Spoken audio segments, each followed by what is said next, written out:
3 years had passed since Thaddeus Bell last heard a human voice not his own. 3 long years wrapped in silence, tucked away in the folds of a sun-seared valley where the wind spoke more than men did. He had chosen this exile, not because he hated the world, but because the world had broken him, and he didn't know how to return from brokenness. Every plank in the porch railing bore the imprint of his solitude. His fingers curled tightly around the wood whenever the memories tried to surface. The ranch was more than shelter, it was armor. The vast fences stretching to the horizon weren't just to keep animals out. They were the boundaries of a heart that had suffered too much. And then they came. 6 women, faces smeared with dust and tears, kneeling in the dirt as if the desert might offer mercy. Torn dresses clung to sunburned skin. Thaddeus didn't move at first. He stood rooted on the porch, breath shallow, eyes disbelieving. The sight clawed at something buried deep inside, a feeling he had tried to forget. He counted them without realizing. 1, 2, 3, 6. The youngest looked barely 17. The oldest, perhaps 25. Youth stretched thin by hardship. Strength worn raw by desperation. They weren't supposed to be here. No one ever came here. One of them, auburn hair streaked with sweat and sand, raised her head. Her eyes, green, aching, met his. She tried to speak but only managed a cracked whisper. Thaddeus saw how her lips bled from dryness, how exhaustion stole the voice from her throat. And still, she tried again. It stirred something in him, not sympathy exactly, but recognition. That look in her eyes. He had seen it before. In Sarah's eyes. On the last day. That look had haunted him through every thunderstorm and desert sunrise. His body warred with itself. The porch felt like the edge of a cliff. One step forward meant stepping back into pain, into choices and consequences. 3 years of solitude weren't built overnight. They had been carved, painfully, from guilt and grief. Helping people, he had learned, only led to more wounds. You saved someone, you paid a price, and he wasn't sure he had anything left to pay with. But then the auburn-haired woman tried to stand. She staggered, swayed, blood bloomed across her side like a cruel flower. She was injured, badly. They all were. The kind of broken that didn't just happen from falling. The kind that came from being hunted. Her voice trembled as it crossed the space between them. Please, mister, we ain't got nowhere else to go. They're hunting us. Hunting. The words snapped through him like a whip. Images rushed in, uninvited, unwelcome. A woman's scream, a hand grabbing, a door closing. Sarah. He had failed her once. He had chosen fear over action, silence over sacrifice. He had called it survival. But it was cowardice dressed in different clothes. His knuckles went white against the railing. You need to leave, he said, surprised by the sound of his own voice, unused, brittle, rusted. I can't help you. But even as the words left his mouth, his eyes betrayed him. He saw the stains, blood and bruises. Not just dirt. Their dresses weren't torn by thorns. They were ripped by hands. Rope burns circled their wrists. Marks of struggle whispered a story he didn't want to hear but couldn't ignore. One of the women collapsed. Clara, the auburn-haired one, fell to her knees, hand clutched to her bleeding side. The others rushed to her. Sisters in pain, daughters of misfortune, and suddenly, Thaddeus felt it. The fracture inside him giving way. The moment when walls crack and water rushes in. He moved without permission from his own mind. Feet carrying him down the porch steps. Each one louder than thunder in his ears. The dry heat, the sun, the silence, none of it could stop him. He bent and lifted the smallest girl into his arms. Fever burned off her skin like fire. She didn't weigh more than a sack of grain. It had been so long since he'd touched another human that it felt both foreign and achingly familiar. Get them inside, he told himself. Not because he was brave. Not because he was strong. Because he couldn't not. Because even in his brokenness, he couldn't turn away from pain.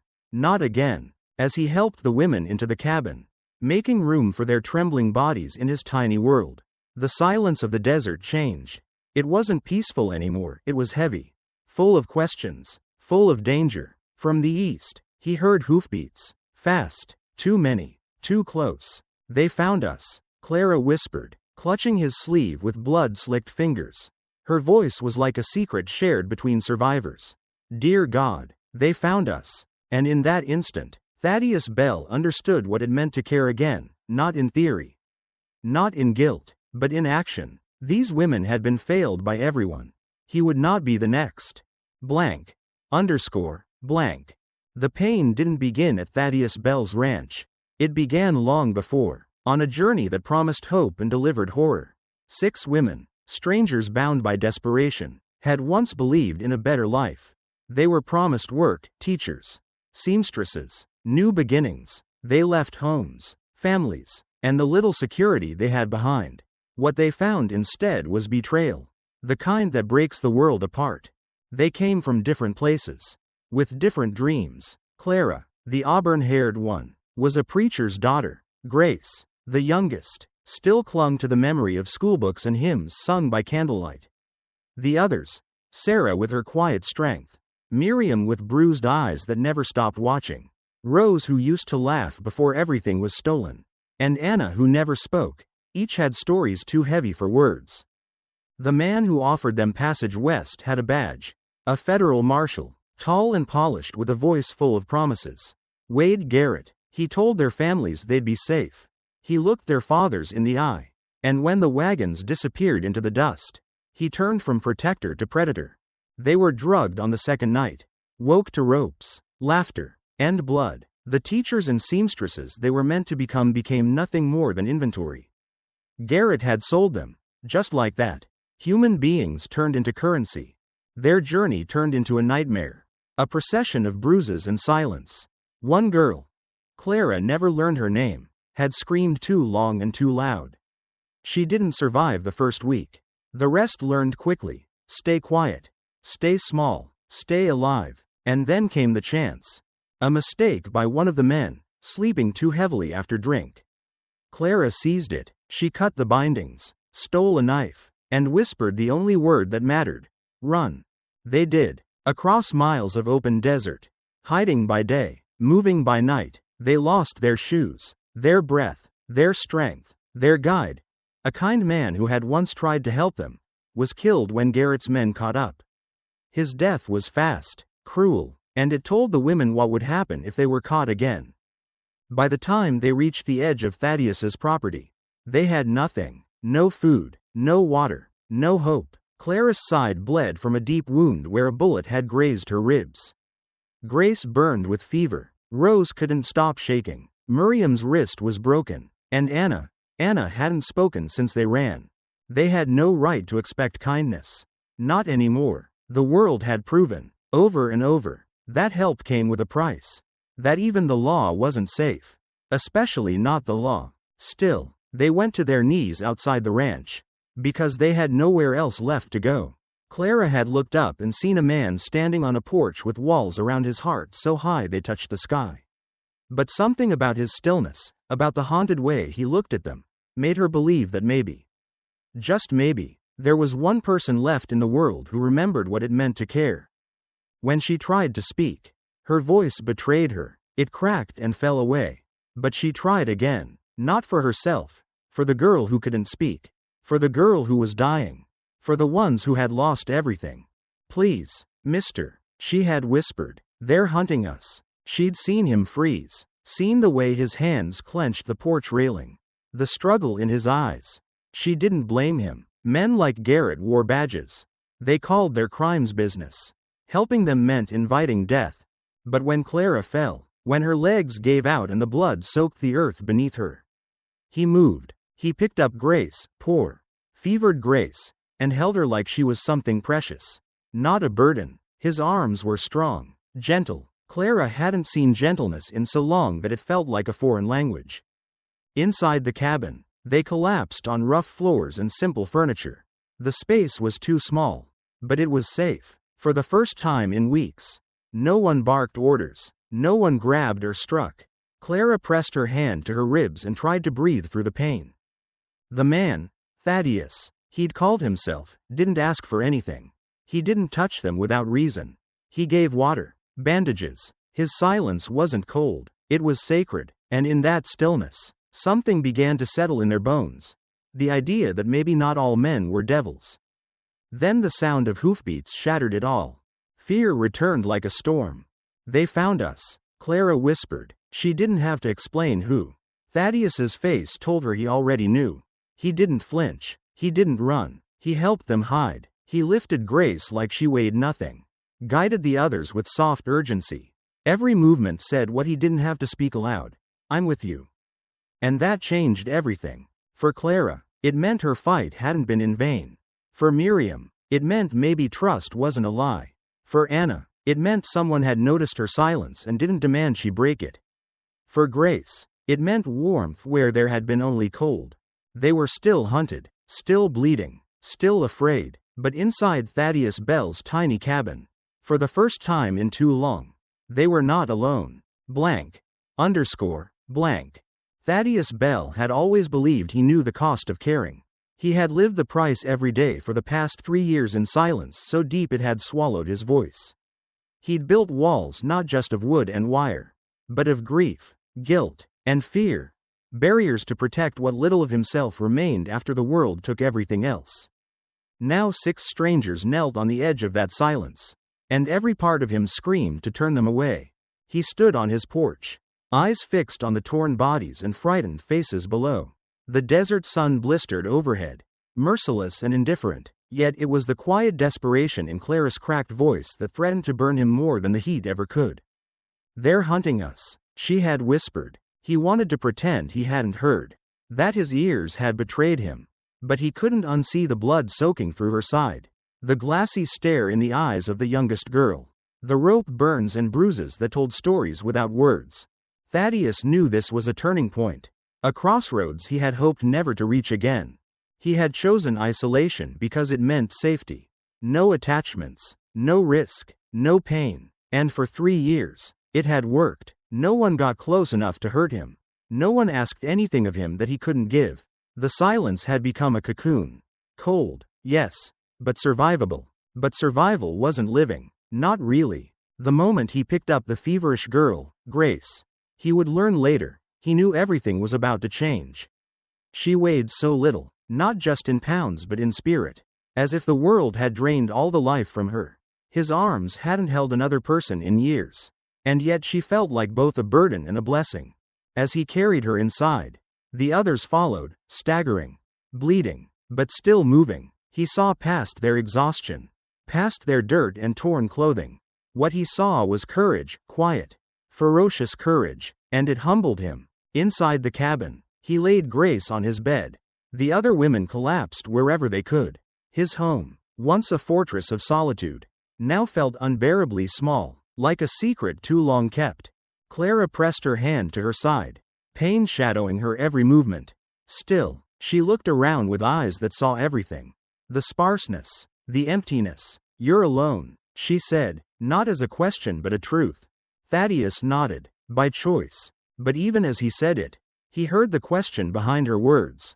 Why? Why would a man cut himself off so completely unless he had something to hide, or something he couldn't bear to remember?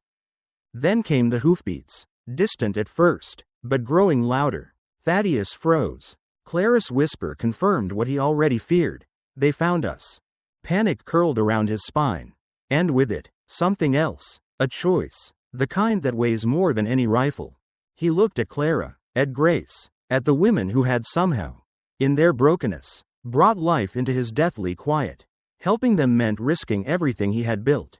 It meant possibly dying. But sending them away meant something worse, knowing they would die without him. He moved, barricading the windows, checking the rifle he hadn't touched in years. His fingers trembled, not from fear of the men riding toward them, but from the fear of failing again. Once, he had turned his back on a woman who begged him to fight. His wife, Sarah, and she died for it. Could he do that again? Clara's words brought him back to the moment. There's something else you need to know. The man who sold us to those slavers, he's a federal marshal. Wade Garrett. Thaddeus staggered as if struck. He knew that name, had spent every night for 3 years trying to forget it. Wade Garrett, the man who came to his homestead pretending to offer protection but demanding Sarah as payment when Thaddeus couldn't meet his price. The man who had laughed at his tears. The man he hadn't had the courage to stop. Everything fell into place with sickening clarity. These women weren't just running from slavers. They were running from him.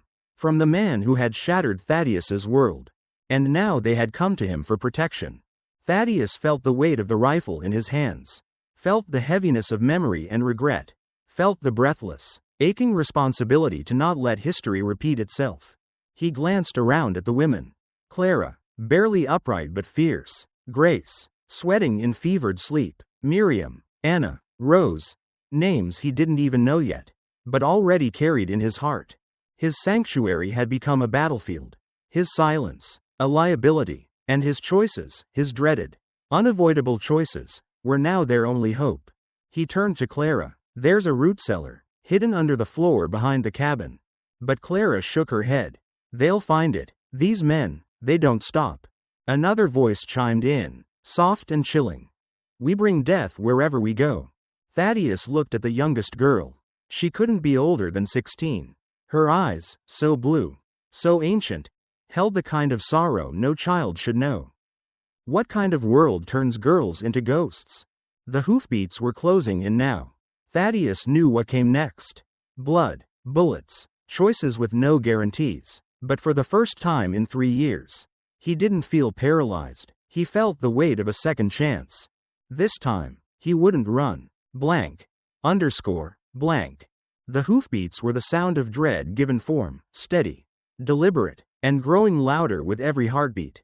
In the stillness of Thaddeus Bell's isolated valley, they didn't echo, they pressed, thick and suffocating, like the heat of a fire not yet visible but closing in fast. Inside the cabin, the 6 women held their breath, not from calm but because fear had taken their voices. Thaddeus stood by the window, his body still, his mind spiraling. Every sound, every shifting shadow outside, ripped through the fragile thread of courage holding them together. He had no illusions about who was coming. Clara had told him everything. The men hunting them weren't just slavers. They were professionals, and worse, they were protected by a badge. Wade Garrett. The name alone opened a chasm in Thaddeus's chest. The man who had once knocked on his door with a smile and a promise. The man who wore the uniform of law but sold women like cattle. The man who took Sarah. Thaddeus swallowed hard. The bitterness rose in his throat, as painful as the grief he'd tried to bury. Clara's wounds, the tremble in her hands, the blood soaking into her dress, every one of them mirrored his guilt. It was as if fate had circled back to test him, offering no escape this time. They all knew what was coming. The ranch became a trap. There was no way out for 6 exhausted, injured women, not on foot, not against horses, not against men who would burn everything just to claim what they believed they owned. Still, Clara met Thaddeus's gaze, her pain-hardened eyes refusing to look away. They won't stop, she said, not for a door, not for a wall. They'll tear through anything. Thaddeus nodded. He knew it. He'd heard stories like this before. Rumors in the territories of missing girls. Of wagons that never made it west. Most folks called them tall tales. Whispered lies meant to stir up sympathy or fear. But this wasn't a story. It was Clara's ribs, Grace's fever, the silence Anna carried like a shroud. It was Miriam's bruises, Rose's haunted eyes, and the resignation written across all their faces. And it was coming for them. Then they saw the dust cloud rising beyond the ridge, a plume curling into the sky like smoke from a slow-burning fire. They counted the figures. 6 riders, spread wide, moving like wolves circling prey. One of them wore something that gleamed. The badge. Thaddeus's grip tightened around the rifle. But his palms were slick. Not from heat, from memory, from a promise he had failed to keep and a new one he couldn't afford to break. Behind him, Grace stirred in the bed, mumbling in fevered confusion. Anna gently wiped her brow with a strip of torn fabric, her silence more eloquent than any prayer. They're here, Thaddeus said. Clara stood, swaying, but didn't sit back down. She clutched a shotgun she'd found behind a cupboard. Her fingers shook, but her eyes burned steady. We don't expect you to die for us, she whispered. You already did enough by letting us in. Thaddeus looked at her, truly looked. Clara was hurt, she was terrified, but she was still standing, still fighting, and somehow, that broke him more than any bullet ever could. You don't understand, he said quietly. This isn't just about you. It's about a promise I should have kept 3 years ago. He moved toward the door, every step heavy with meaning. Outside, the riders had stopped just short of rifle range, as if daring him to act. Garrett's voice called out, casual and cruel, "Afternoon, friend. We're looking for some property." 6 women might have wandered this way. Property. Thaddeus felt his stomach churn. He stepped onto the porch, rifle in hand but lowered, for now. The sun glared down, casting long, sharp shadows. Garrett sat his horse like he owned the world. Confident, arrogant, dangerous. "Haven't seen anybody," Thaddeus called back, his voice flat. A stone thrown into a fire. Garrett smiled, cold and practiced. "Mind if we take a look around?" Thaddeus didn't answer immediately. Behind him, he could hear the women trying to stay silent. One of them whimpered, barely audible, but in this kind of quiet, it might as well have been a bell. "This is private land," Thaddeus replied finally. "You're not invited." Garrett dismounted. Every step he took toward the porch was deliberate, predatory. Thaddeus didn't flinch. "You hiding something, friend?" Garrett asked, voice soft with threat. Inside, Clara's voice was a whisper of defiance. "He's the one who sold us. The one who killed your wife." The truth hit like lightning. Garrett, Sarah, everything Thaddeus had buried exploded into the light. The lies he'd told himself, that he hadn't been strong enough, that he'd done what he could, melted away under the weight of Clara's words. "Her name was Sarah," Thaddeus said, his voice suddenly raw.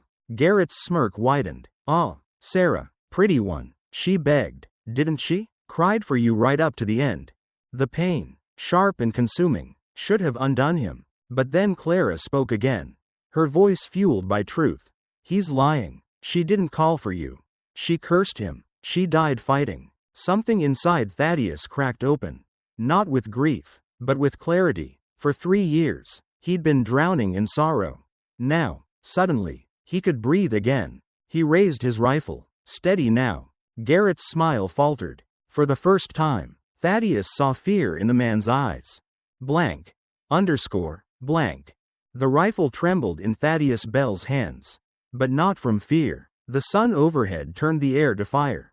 But it was the chill crawling across his spine that made him cold. For the first time in 3 years, the name he had locked away, Wade Garrett, stood before him. Real, flesh, blood, and still wearing a badge like he hadn't destroyed lives. Garrett's eyes glinted with amusement. But Thaddeus saw through it now. Behind the smirk was a man used to control, to cruelty disguised as confidence. He'd seen it before. In the last moment he looked into Sarah's eyes. "You're making a mistake," Garrett said casually, stepping closer. "Those women belong to us. You're interfering with legal property." That word, property, landed like a hammer to the chest. Thaddeus's jaw clenched. His rifle never moved from Garrett's chest. The porch groaned beneath their weight. Each board holding more than a man. It held a past. A reckoning. "Slavery's been illegal a long time," Thaddeus replied, voice tight. "Even out here." Garrett chuckled. "These ain't slaves. They're indentured. Contracts. Signatures. Debt owed." Inside the cabin, Clara's voice cut through the lie like a blade. "Lies," she rasped. "We never signed anything. He drugged us. Took us from a church social in Kansas. I was there. I saw what he did." Thaddeus didn't look back. He didn't have to. He could hear the strain in her voice. The fury trying to burn through her pain. Clara wasn't just speaking for herself. She was speaking for Sarah. For all of them. Garrett's smile cracked, ever so slightly. "Sounds like your guests have been filling your head with fantasies.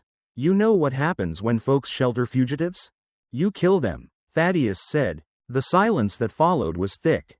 Garrett's hand twitched near his gun. Behind him, 5 armed men waited, muscles coiled, eyes sharp. Thaddeus knew the odds. 1 rifle, 1 aging man, 6 wounded women inside. There was no winning, only defiance. "Funny thing," Garrett said, leaning slightly forward. "You're not acting like a hermit. Hermits run from fights. They don't raise rifles." Thaddeus didn't blink. "Maybe I've had enough of running." Garrett studied him for a long moment. And then he said something that struck deep. Far deeper than any bullet. "You got history with this kind of thing, don't you?" Let someone down once. Someone close. Wife. Maybe? The porch faded. The desert dissolved. For a breath, all Thaddeus could see was Sarah, smiling as she poured coffee, frowning when she stitched clothes, whispering his name when the men came and he didn't stop them. He had told himself it wasn't his fault, that he had no choice.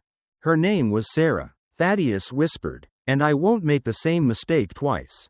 Garrett's grin sharpened, like a knife. Sarah, pretty girl, I remember her, died screaming your name, if I recall, wondering why her brave husband didn't come. The rage that surged through Thaddeus nearly cost him everything. His finger tensed. The trigger welcomed him. But then, Clara's voice from behind, quiet, painful, full of something sacred. He's lying. I was there. Thaddeus froze. Clara's words came slowly, each one a small healing. She had blonde hair, blue eyes, scar on her left hand from a burn. She fought, kicked, bit, broke one of their noses. She cursed Garrett when they took her. Not you. She said you'd come. Said she believed you would. A breath left Thaddeus's chest like a prayer released after years of silence. He turned his head slightly, still watching Garrett. You knew her? I was taken before her. She told me about you. She didn't die calling your name. She died fighting. She believed you weren't a coward. The world shifted beneath him. Everything he had believed for 3 years, his shame, his exile, his silence, shattered. Sarah hadn't died because he was weak. She had died believing he would come. He had tried. He remembered the trails, the dead ends, the towns that turned him away. But he had stopped too soon. Believed too little. Garrett's composure cracked further. Shut up, girl, he barked, turning slightly toward the voice behind the door.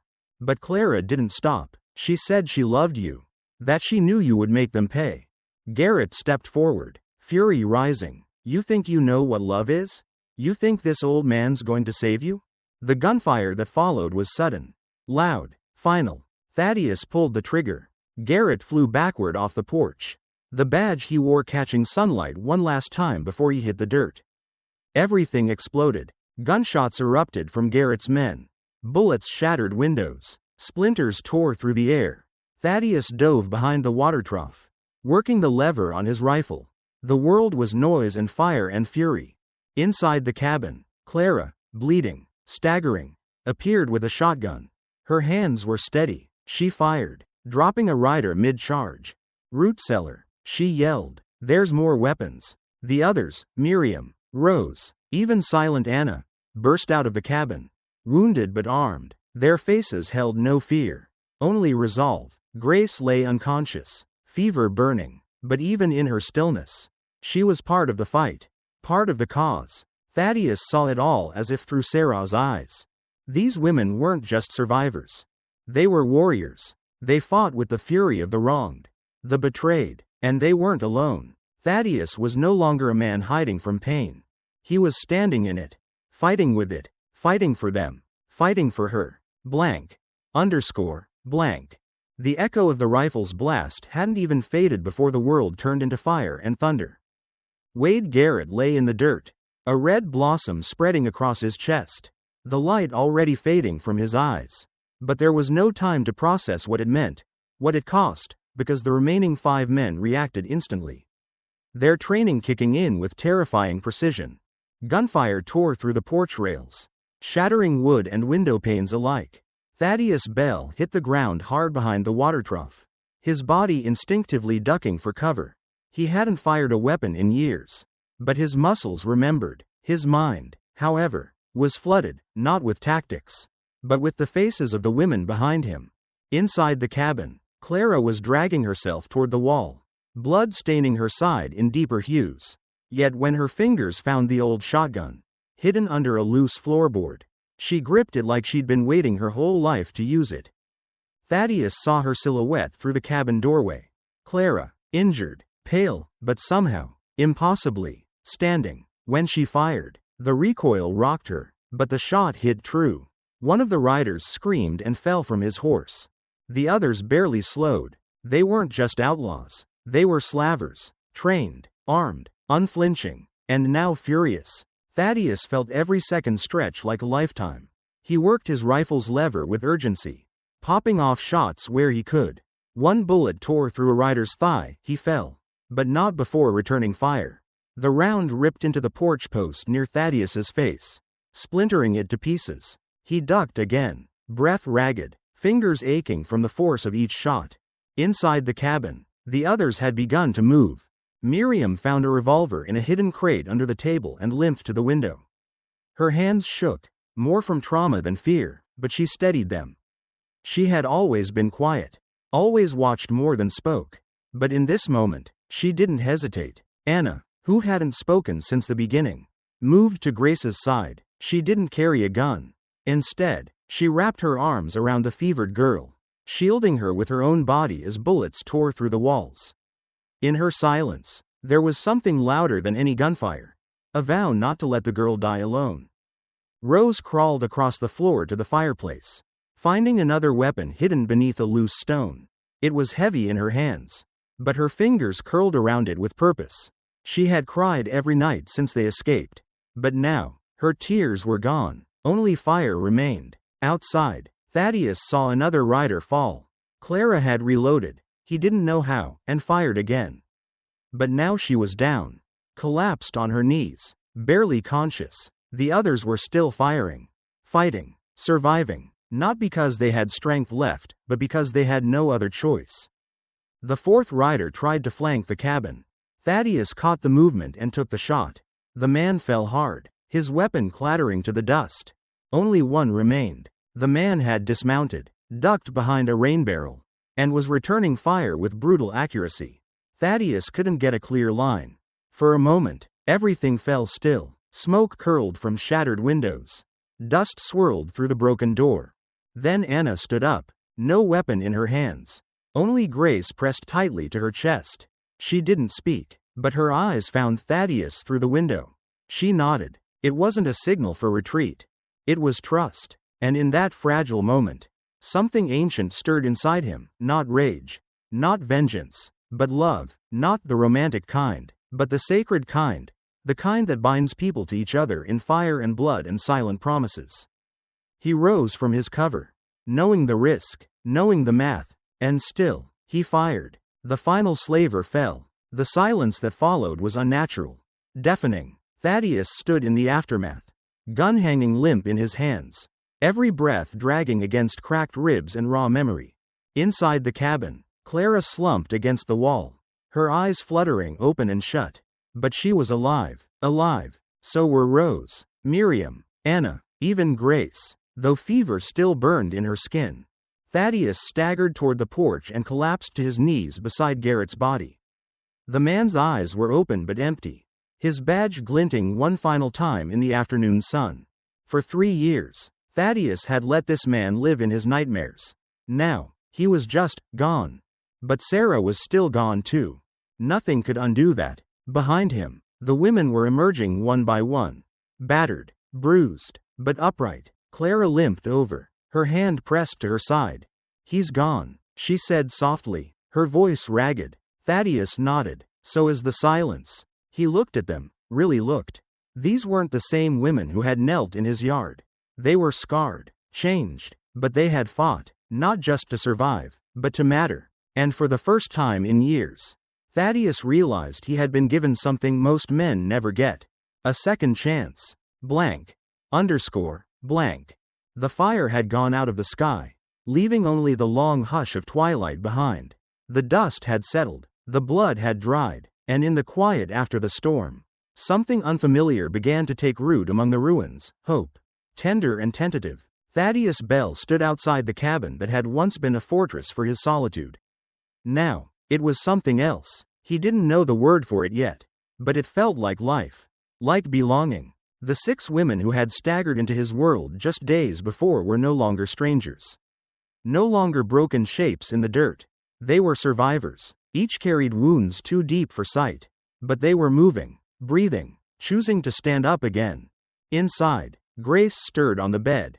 The fever had finally broken the night before. Her breathing was steadier now, her skin cooler to the touch. Anna had refused to leave her side once, not even during the gunfight. She'd sat like a guardian angel, silent but present, her hands gently soaking the girl's forehead as the world collapsed around them. Clara lay on the floor near the hearth, her bandages freshly changed. She was pale, in pain, but alive. She met Thaddeus's gaze when he looked her way and offered a small nod, simple, honest, and more meaningful than words. They had lost things in that fight: innocence, safety, time. But what they had found was something neither Garrett nor any badge could take: their voices. Over the next days, the silence of the ranch changed again. It no longer echoed with loneliness, but with laughter, hesitant at first, then fuller. Clara laughed when Rose tried to teach Grace how to make bread and instead filled the cabin with smoke. Miriam smiled when Thaddeus cut himself trying to fashion new furniture and muttered curses under his breath like a stubborn mule. Even Anna began humming sometimes, a low, breathy tune with no melody but a rhythm all her own. Thaddeus never asked what the song meant. He didn't need to. It was enough that it existed. They made plans around the fire at night. Not big ones, not yet. Just enough to remember they still had futures. Clara mentioned a town 2 territories north. They need teachers, she said one evening, her voice soft with something close to longing. And we need purpose. Thaddeus nodded. It sounded right. Healing often looked like helping someone else learn how to grow. And you? Clara asked, her eyes searching his. Will you go back to hiding in this valley? He didn't answer right away. He looked out across the land that had held his pain like a secret for 3 long years. He saw the porch where he first refused them, the dust where Clara had fallen, the ridge where Garrett had appeared like a ghost from his past. No, he said at last, his voice firm and clear. I think I've been alone long enough. Clara didn't smile, but her hand reached out to touch his. And that was more than enough. When they left a month later, it wasn't with fear, it was with resolve. They carried what little they owned on borrowed mules and in hand-sewn satchels. But they also carried something far heavier: memories, scars, names they no longer whispered with shame. Thaddeus rode with them. He didn't lead, he didn't follow. He simply walked beside. 6 months later, the town of New Haven welcomed 6 new teachers. Children who had never known softness learned to read from women who had rewritten their own stories. No one asked where they came from. They didn't need to. The strength in their presence spoke louder than any history. Thaddeus built their schoolhouse by hand. He shaped each window frame as carefully as he had once shaped his walls. But this time, the spaces weren't for shutting people out. They were for letting the light in. He and Clara married beneath the spring sky, wildflowers blooming in the sand. She wore Sarah's ring with quiet reverence, not as a replacement, but as a continuation, a new chapter born from pain, not despite it. And Grace, once fevered, barely clinging to life, stood tall as the best teacher in 3 territories. Her eyes, still blue, now held pride instead of terror. Sometimes, when the evening winds swept across the open plains, Thaddeus would pause on the porch of the school and listen. In those moments, he swore he could hear Sarah's voice in the breeze. Not angry, not mourning, but proud. Not because he had rebuilt something, but because he had become someone. Blank. Blank. There was a kind of silence in New Haven that didn't hurt. It wasn't the hollow quiet Thaddeus Bell had once known, the kind that echoed off cabin walls and pressed like weight against the chest. No, this silence was softer. It breathed. It held space for voices, for laughter, for the slow stitching of broken things. The schoolhouse stood at the edge of the town, sturdy and sun-warmed, built by hands that had once known only how to build walls. Thaddeus had carved the beams himself, sanded every desk until it was smooth enough for small hands to rest upon without fear of splinters. It had started as a promise, to the women, to Clara, to Sarah, but it had become something more. A sanctuary not just for others, but for himself. Inside, chalk dust lingered in the air like snow. Children's voices filled the rooms each day, shy, curious, rowdy. They read aloud with trembling voices and brave hearts, guided by the steady hands of women who knew what it meant to have been silenced. Clara stood at the front of the room most days, her voice calm and full. She no longer flinched at sudden noises. Her body still carried pain, scar tissue, a wound that never fully healed, but her spirit had found space to breathe again. She wore Sarah's wedding ring on a silver chain when she taught, tucking it beneath her collar like a quiet blessing. Some days she touched it without thinking. Other days she held it tightly, whispering thanks. Miriam taught history. Rose loved arithmetic. Anna, still quiet, handled the youngest children with a tenderness that came from deep knowing.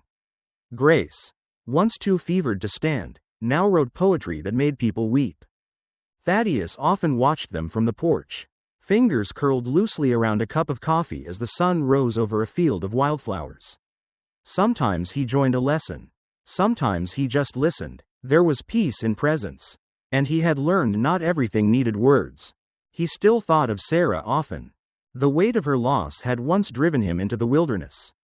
Now, it kept him anchored to the life he had chosen.